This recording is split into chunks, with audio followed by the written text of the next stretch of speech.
Hello दोस्तों, स्वागत है फिर से आप सभी को हमारे इस यूट्यूब चैनल पर।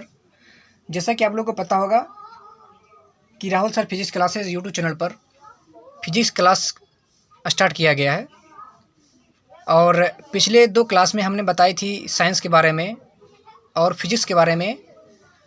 तो फिजिक्स के बारे में हम लोग जान गए कि फिजिक्स कितने प्रकार के होते हैं, उसके शाखाएँ क्या है, उसका कार्य क्या क्या है। तो उस सब बारे में हम लोग ने पिछली कक्षा में चर्चाएँ की थी। अब जो आगे है, आज की जो क्लास है वो है फिजिकल क्वांटिटीज़ यानी कि भौतिक राशि। ये क्लास स्टार्ट होने से पहले मैं सभी से आग्रह करना चाहता हूँ कि आप इस चैनल को अगर सब्सक्राइब नहीं किए हैं तो कृपया चैनल को सब्सक्राइब कर लें, साथ ही बेल आइकन प्रेस कर दें ताकि मेरा हर एक वीडियो आप तक पहुँच पाए। और जहाँ तक हो अपने दोस्तों के साथ इस वीडियो को शेयर करें और ताकि उन तक इस लॉकडाउन में पढ़ाई हो पाए इस वीडियो के माध्यम से।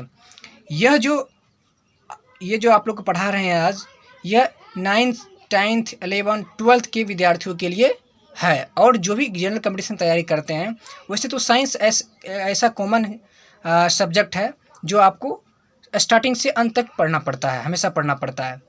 तो आज हम जो टॉपिक है फिजिकल क्वांटिटीज़, उसके बारे में हम लोग आज पढ़ेंगे कि फिजिकल क्वांटिटीज़ होता क्या है। तो पहले इसके डिफिनेशन जानेंगे हम लोग।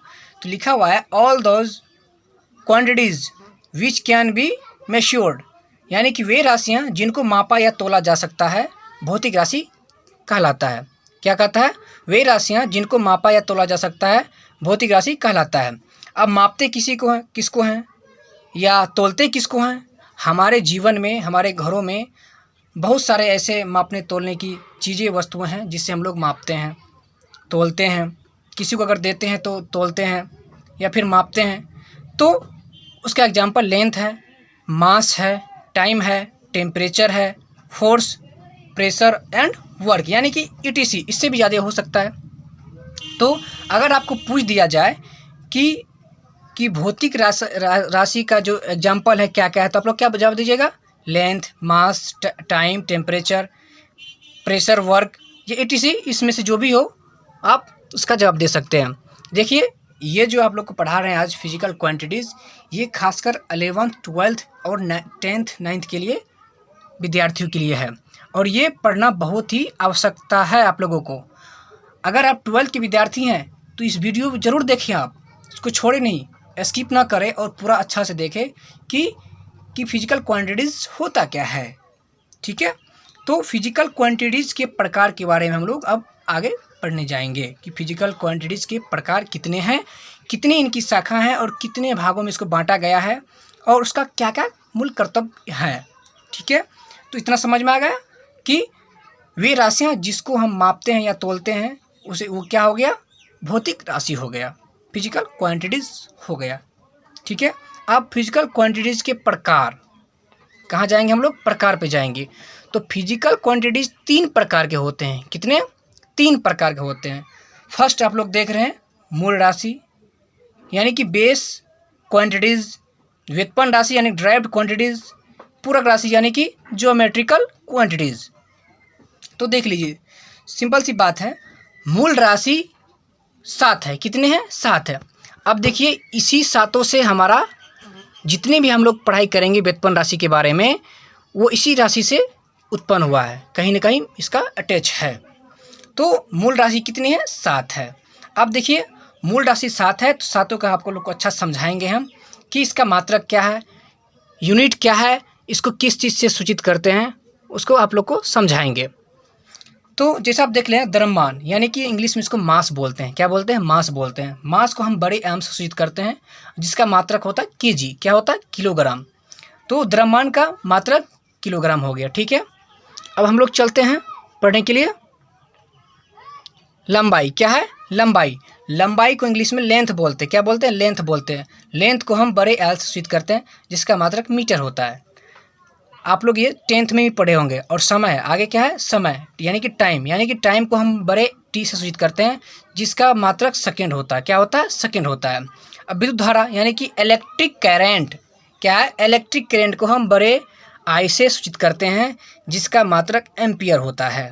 आपको पूछ दिया जाएगा 12th के बोर्ड एग्जाम में ऑब्जेक्टिव में कि विद्युत धारा का जो है मात्रक क्या है बताएं, तो आपको दे देगा मतलब 4 ऑप्शन दे देगा। एक दे देगा मीटर, सेकेंड या मोल दे देगा, और चौथा में एम्पियर दे देगा। तो आप लोग क्या जवाब देंगे? एम्पियर। क्या देंगे? एम्पियर, यानी कि विद्युत धारा का जो मात्रक होगा एम्पियर होगा।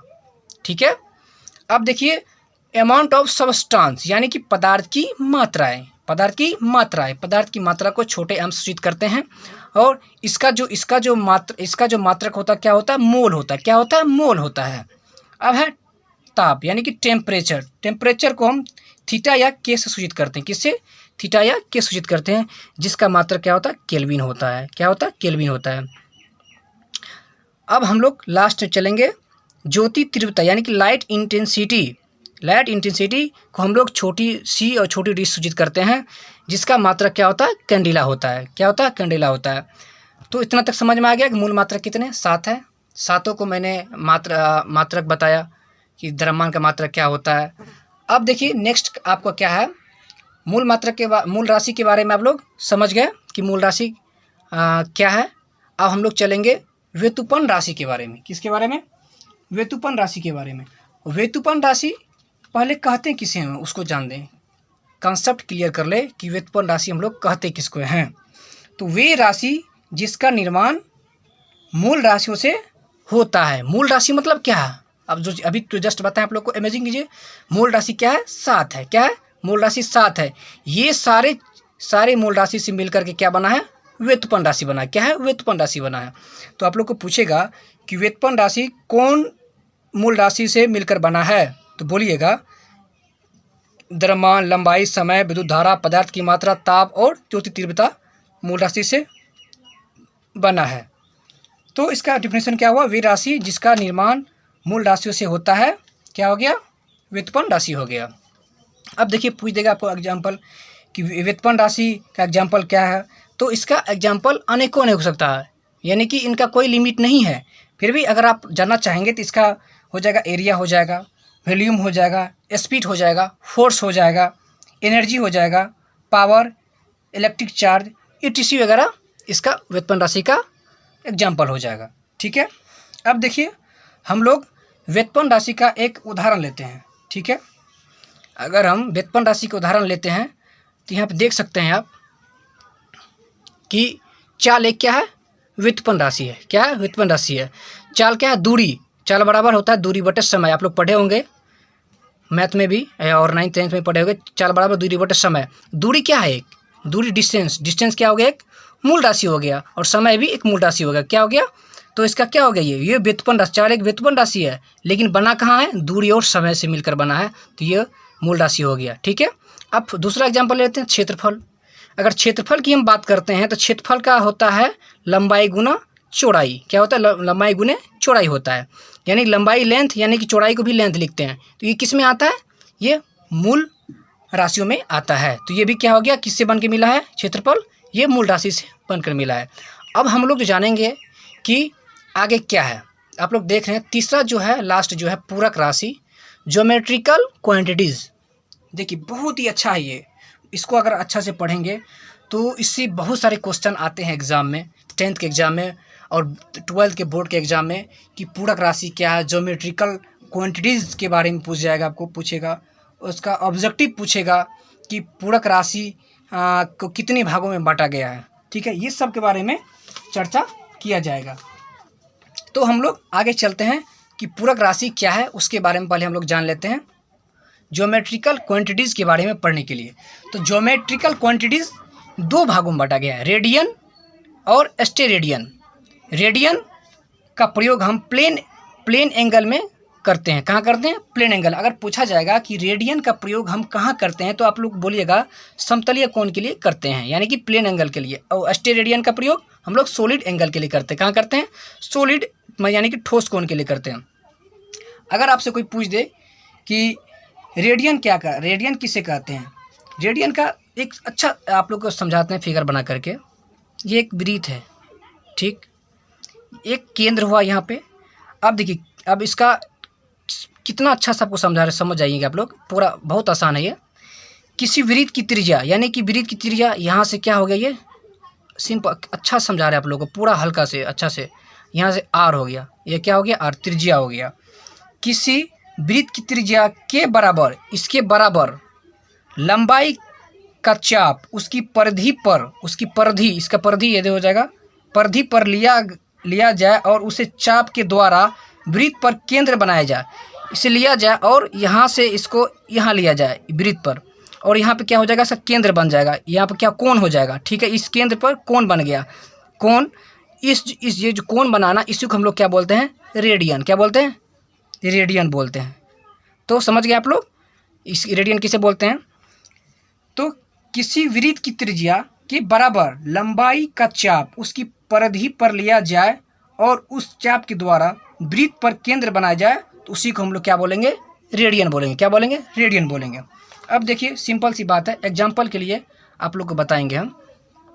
एग्जाम्पल ले लीजिए, फॉर एग्जाम्पल 2 यानी कि पूर्ण वृत्त के लिए, वृत्त में 2 पाई रेडियन कोण बनता है। कितना बनता है, कोण बनता है। पूछ देगा आप लोगों को एग्जाम में, बोर्ड के एग्जाम में, कि पूर्ण वृत्त में 2 पाई रेडियन का कोण बनता है। पूर्ण वृत्त में कितना पाई रेडियन बनता है, तो क्या बोलेंगे, 2 पाई। यानी कि इसको हम कह सकते हैं, यानी कि हम कह सकते हैं इसको, यानी कि कह सकते हैं कि 360 डिग्री का कोण बनता है। कितना बनता है, 360 डिग्री का कोण बनता है। तो पाई रेडियन बराबर क्या हो जाएगा, मान चलिए हमको यहाँ पर 2 पाई है, तो हम पाई रेडियन का मान निकालेंगे। तो पाई बराबर, तो पाई रेडियन का मान कितना हो जाएगा, पाई रेडियन, तो पाई रेडियन बराबर 360/2, क्योंकि 2 पाई रेडियन कोण बनता है। अगर हम पाई रेडियन का मान निकालेंगे तो 360/2, यानी कि 180 डिग्री कोण बनेगा। कितना बनेगा, 180 डिग्री कोण बनेगा। अब पूछ दिया जाएगा आप लोगों को कि 1 रेडियन बराबर कितना होता है। यहाँ पर पूछ दिया जाएगा 1 रेडियन, अच्छा समझिए, 1 रेडियन बराबर कितना डिग्री होता है। 1 रेडियन बराबर कितना डिग्री होता है, तो क्या लिखिएगा, 180/पाई होता है। क्या होता है, 180/पाई होता है। अब एक उदाहरण से आप समझाते हैं, ठीक है। आप लोग देखते रहिए। 1 रेडियन बराबर क्या हो गया, 180/पाई। अगर हम पाई का मान 22/7 लेते हैं, ठीक है, तो 1 रेडियन बराबर क्या हो जाएगा, एक रेडियन बराबर 180/पाई होता है, ठीक है। अब हम पाई का मान हम पुट कर देंगे, यानी कि 180 देख रहे हैं, 180/22/7। इसको लिख सकते हैं उल्टा करके, 180 गुना 7/22। अगर इसको हम सोल्यूशन निकालते हैं, हल करते हैं, तो इस कितना में आता है, आपको कितना आएगा, 57.3 कोण हो जाएगा। तो आप लोग समझ गए कि 1 रेडियन बराबर कितना होता है, और पूर्ण वृत्त में 2 पाई रेडियन कोण बनता है। इसके बारे में पता चल गया। तो आशा करते हैं आप लोग इस वीडियो में आप लोग समझ गए होंगे अच्छे तरीके से। और जहाँ तक आप सभी से निवेदन है कि आप लोग इस वीडियो को जहाँ तक वो शेयर करें और दूसरों को मदद करें पढ़ने में। तो आज के इस वीडियो में इतना ही। अब बाकी का नेक्स्ट वीडियो में देखेंगे।